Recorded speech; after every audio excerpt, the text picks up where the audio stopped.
बिस्मिल्लाहिर्रहमानिर्रहीम। अस्सलाम वालेकुम। उम्मीद है आप खैरियत से होंगे। तो आज के लेक्चर का जो टाइटल है वो है what is the biological problem one, what is the cause of malaria. आज के लेक्चर का जो टॉपिक का जो टाइटल है वो है biological problem one, what is the cause of malaria. तो आज के इस लेक्चर में हम इस टॉपिक को डिटेल से डिस्कस करेंगे और साथ में आसान अल्फाज में डिस्कस करेंगे ताकि आपको अच्छी तरह समझ में आ जाए। हम इस प्रॉब्लम बायोलॉजिकल प्रॉब्लम वन को as example of biological method लेते हैं। ये पहले ही लोगों ने सॉल्व किया है। इसको हम डिस्कस करेंगे कि इस मसले को लोगों ने बायोलॉजिकल मेथड के ज़रिए किस तरह इस बायोलॉजिकल प्रॉब्लम वन को हल किया लोगों ने। ये पहले से ही हल हुआ है। तो इसको हम देखते हैं कि उन लोगों ने, उन साइंटिस्ट ने बायोलॉजिकल मेथड के ज़रिए इस प्रॉब्लम को किस तरह हल किया, किस तरह वो स्टेप्स किए और स्टेप्स में किया किया था। तो अगर इससे पहले मैं आपको एक बात बता दूं कि आपको अगर बायोलॉजिकल मेथड और स्टेप्स ऑफ बायोलॉजिकल मेथड का नहीं पता तो आप जाके मेरे चैनल में देखिए, उसमें आपको मिल जाएंगे वो लेक्चर्स। उस पे मैंने लेक्चर्स बनाए हैं, उसमें मैंने लेक्चर्स किए हैं कि बायोलॉजिकल मेथड क्या होता है और स्टेप्स ऑफ बायोलॉजिकल मेथड को भी आसान अल्फाज में और डिटेल से डिस्कस किया है। उसमें आप देख सकते हैं और साथ में चैनल को भी सब्सक्राइब कर लीजिए ताकि मेरे नए वीडियोस आपको टाइम पे मिलते रहें। तो अब अपने टॉपिक की तरफ आते हैं, टाइम ज़ाया नहीं करते। तो what is the cause of malaria, ये हमारे पास बायोलॉजिकल मेथड में हम पहले क्या करते थे, रिकग्निशन ऑफ द प्रॉब्लम करते थे। तो इसमें पहले ही से रिकॉग्नाइज किया गया है, रिकॉग्नाइज हुआ है कि प्रॉब्लम क्या है। प्रॉब्लम ये है कि what is the cause of malaria, malaria का काज क्या है, मलेरिया को काज करने वाला कौन होता है। मलेरिया जो लोगों को काज होता है ये कौन काज करता है, इसके पीछे काज मेन कौन सी चीज़ है जो मलेरिया को काज करता है, इसका मकसद ये है। तो अब देखते हैं, अब सॉल्व करते हैं कि किस तरह उन्होंने सॉल्व किया। तो पहला जो स्टेप वन है उसमें क्या है, ऑब्जर्वेशंस। पहले उन्होंने ऑब्जर्वेशंस किए। तो 2000 साल पहले फिजिशियंस जो थे और जो लोग थे और जो साइंटिस्ट थे उन्होंने क्या किया, ऑब्जर्व किया और उनकी जो कुछ ऑब्जर्वेशंस थी इनमें से तीन जो है हम इसमें डिस्कस करेंगे। पहला जो था, उनकी ऑब्जर्वेशन ये थी कि इस डिजीज़ के जो पेशेंट्स होते हैं उनको क्या होता है, चील्स होते हैं और साथ में क्या होता है, बुखार भी होता है। और दूसरा जो ऑब्जर्वेशन थी उसका किया, उसमें क्या था कि ये जो डिजीज़ है ये कॉमन होती है उन लोगों में जो लो मार्शी एरियाज में रहते हैं। लो ये मार्शी एरियाज जो कीचड़ के जो एरियाज होते हैं, जो मार्शी एरियाज का अगर मैं बता दूं कि ये जो कीचड़ के एरियाज होते हैं, ये तो आसान अल्फाज में मैंने बताया। और इसको ये भी कह सकते हैं कि ये जो वेट साइल होता है और स्पॉन्जी साइल होता है उसमें वाटर होता है साइल में। तो ये मार्शी एरियाज होते हैं। लो मार्शी एरियाज मतलब वो मार्शी कम होते हैं, वेट कम होते हैं, ज़्यादा ज़्यादा लेवल तक नहीं होता उसमें मार्शी एरियाज में। जो वेट साइल होता है और हाई में तो वेट साइल ज़्यादा होता है। तो इस बेस पे लो और हाई में और मार्शीज उनको कहते हैं। तो उनका ये जो ऑब्जर्वेशन थी वो ये थी कि जो लो मार्फीज एरिया में मार्फी एरियाज में लोग रहते हैं उनको ये डिजीज़ ज़्यादा होता है, उनमें ये डिजीज़ कॉमन होता है, ज़्यादा कॉमन होता है।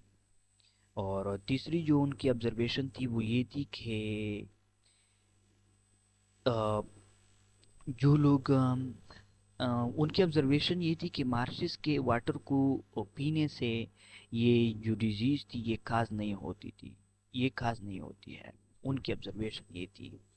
अब ये किस तरह उन्होंने ऑब्जर्व किया, ये इस तरह ऑब्जर्व किया जब लोग और मार्शिस के जो वाटर थी उसको पीते थे तो उनको क्या होता था, मलेरिया का नहीं होता था। इस वजह से उन्होंने ये ऑब्जर्वेशन बनाया, ऑब्जर्वेशन किया, ऑब्जर्व किया। और उसके बाद उन्होंने सोचना शुरू किया कि ये जो कड़ा हुआ पानी होता है मार्शेस का, ये हवा को गंदा करता है, हवा को ख़राब करता है। तो जब ये लोग उस हवा में, उस पॉइजनड एयर, उस बेड एयर में सांस लेते हैं, तो उसमें क्या होता है, अ, तो उनको मलेरिया लग जाता है। ये उनकी सोच थी। ये असल में इस तरह नहीं था, ये उनकी सोच थी। तो इस वजह से उन्होंने मलेरिया को क्या नाम दिया, उस डिजीज को नाम दिया मलेरिया। मलेरिया का मतलब ये है कि ये इटालियन वर्ड से बना है। इटालियन वर्ड्स की कॉम्बिनेशन है टू। टू वर्ड्स है, mala means bad and aria means air, मतलब बेड एयर। तो ये इस तरह, तो इस पे भी आपको ये क्वेश्चन आ सकता है कि ये जो मलेरिया है, इसको हम मलेरिया क्यों कहते हैं। तो ये भी इसमें एक क्वेश्चन का आंसर है, इम्पोर्टेंट क्वेश्चन का। और आगे क्या होता है, ये जो पहले मैंने अब ऑब्जर्वेशन आपको बताए, ये ऑब्जर्वेशन इतने हेल्पफुल साबित नहीं हुए उस मसले को हल करने के लिए जो हम इस पे अ, उसको सॉल्व कर रहे हैं, जो मैंने पहले लेक्चर के शुरू में बताया कि what is the cause of malaria. उसको सॉल्व करने में इतने हेल्पफुल साबित नहीं हुए। तो 200 साल बाद साइंटिस्ट ने ये प्रूव किया कि बहुत सारे डिजीजेज जो होते हैं वो किस वजह से काज होते हैं, वो कौन काज करते हैं, माइक्रो ऑर्गेनिज्म काज करते हैं। और जैसा कि बैक्टीरिया, ये उन्होंने ये प्रूव किया एक्सपेरिमेंटली। और 1878 में किया किया, फ्रेंच फिजिशियन थे लवेरन, उन्होंने जो पहले लोगों ने ऑब्जर्वेशन की थी और साथ में उन्होंने जो काम किया था, लवेरन ने क्या किया, उनके काम को और उनके ऑब्जर्वेशंस को क्या किया, स्टडी किया। और साथ में उन्होंने माइक्रोस्कोप के ज़रिए मलेरियल पेशेंट के ब्लड में क्या ऑब्जर्व किया, अ, नहीं, उसने माइक्रोस्कोप के ज़रिए मलेरियल पेशेंट के ब्लड को स्टडी किया, ऑब्जर्व किया। और उसने उस उनके मलेरियल पेशेंट के ब्लड में क्या किया, माइक्रो ऑर्गेनिज्म को नोटिस किया, माइक्रो ऑर्गेनिज्म को देखा, जिसकी वजह से उनको क्या मिला।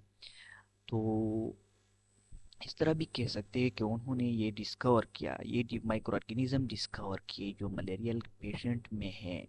उन्होंने ये माइक्रोस्कोप के जरिए देखे कि ये तो मलेरियल पेशेंट के ब्लड के अंदर क्या होते हैं, माइक्रो ऑर्गेनिज्म पाए जाते हैं। ये उन्होंने देखा, ऑब्जर्व किया माइक्रोस्कोप के जरिए। और उनको नोबेल प्राइज भी मिला। तो 5 साल बाद, लवेरन के 5 साल बाद, यही जो उन्होंने ऑब्जर्व किए थे माइक्रो ऑर्गेनिज्म, वही माइक्रो ऑर्गेनिज्म फिर भी 5 साल बाद मलेरियल पेशेंट्स के ब्लड में ऑब्जर्व किए गए। तो इस वजह से माइक्रो वो जो जिन्होंने तो वो जो माइक्रो ऑर्गेनिज्म ऑब्जर्व किए गए, उन माइक्रो ऑर्गेनिज्म को क्या नाम दिया, प्लाज्मोडियम का नाम दिया। प्लाज्मोडियम, ये जो ब्लड के अंदर पाए गए मलेरियल पेशेंट के ब्लड के अंदर। अब ये जो किया, ये तो ऑब्जर्वेशंस थे। ऑब्जर्वेशन क्या होते हैं, ये तो साइंस जो होता है, साइंस प्रूफ मांगता है। आपको एक्सपेरिमेंट के ज़रिए प्रूफ करना होगा। अगर आपने कोई बात कहनी हो, तो आपने एक्सपेरिमेंट के ज़रिए प्रूफ देना होगा, आपने प्रूफ देना होगा कि मैंने ये किया है इस तरह। तो ये तो ऑब्जर्वेशन थी, तो ये तो मसले का हल नहीं था। तो ये तो ऑब्जर्व किया गया था सिर्फ।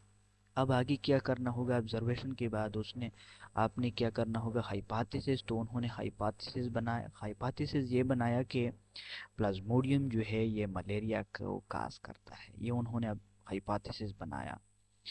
तो हाइपोथेसिस को आगे टेस्ट करने के लिए क्या किया, डिडक्शन ये बनाया कि अगर प्लाज्मोडियम मलेरिया को काज करता है, तो जितने भी मलेरियल पेशेंट्स होंगे उनके ब्लड में प्लाज्मोडियम होगा। अब ये तो डिडक्शन भी बनाया। अब आगे क्या करना होगा, एक्सपेरिमेंट इस तरह किए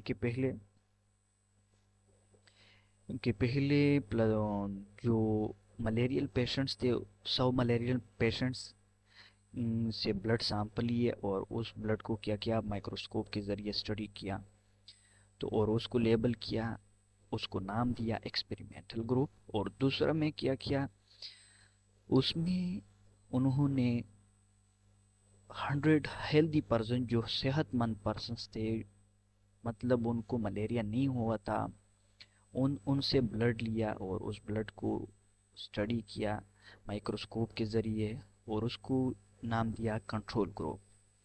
रिज़ल्ट में उन्होंने क्या पाया, रिज़ल्ट में वो उन्होंने ऑब्जर्व किया कि जितने भी ये एक्सपेरिमेंट्स के ज़रिए उन्होंने देखा कि ये जो 100 मलेरियल पेशेंट से ब्लड लिया था, उन सारे में क्या था, प्लाज्मोडियम प्रेजेंट था। और जो 100 हेल्दी पर्सन से ब्लड लिया था, वो क्या था, उसमें उनमें वो उन सब में प्लाज्मोडियम नहीं था। हेल्दी पर्सन के ब्लड में मलेरिया प्लाज्मोडियम नहीं था। तो ये जो रिज़ल्ट आया, ये रिज़ल्ट हाइपोथेसिस जो उन्होंने बनाया था कि Plasmodium is the cause of malaria, ये उस हाइपोथेसिस को सपोर्ट करता था। तो इस वजह से ये Plasmodium is the cause of malaria, इसको इस प्रॉब्लम का सॉल्यूशन लिया गया कि ये सॉल्यूशन है इस प्रॉब्लम का। प्रॉब्लम किया था कि what is the cause of malaria, तो इसका सॉल्यूशन जो उन्होंने लिया वो ये लिया कि Plasmodium is the cause of malaria. तो इस तरह उन्होंने बायोलॉजिकल मेथड के ज़रिए इस मसले को, what is the cause of malaria, इस मसले को किया क्या, हल किया। तो इस तरह हम प्रॉब्लम को बायोलॉजिकल मेथड के ज़रिए हल कर सकते हैं। तो उम्मीद है आपको अच्छी तरह समझ में आया होगा। अगर फिर भी कोई क्वेश्चन हो तो कमेंट में आप पूछ सकते हैं। Thank you for watching my video. आगे के लेक्चर में हम प्रॉब्लम नंबर 2 को डिस्कस करेंगे इंशाल्लाह।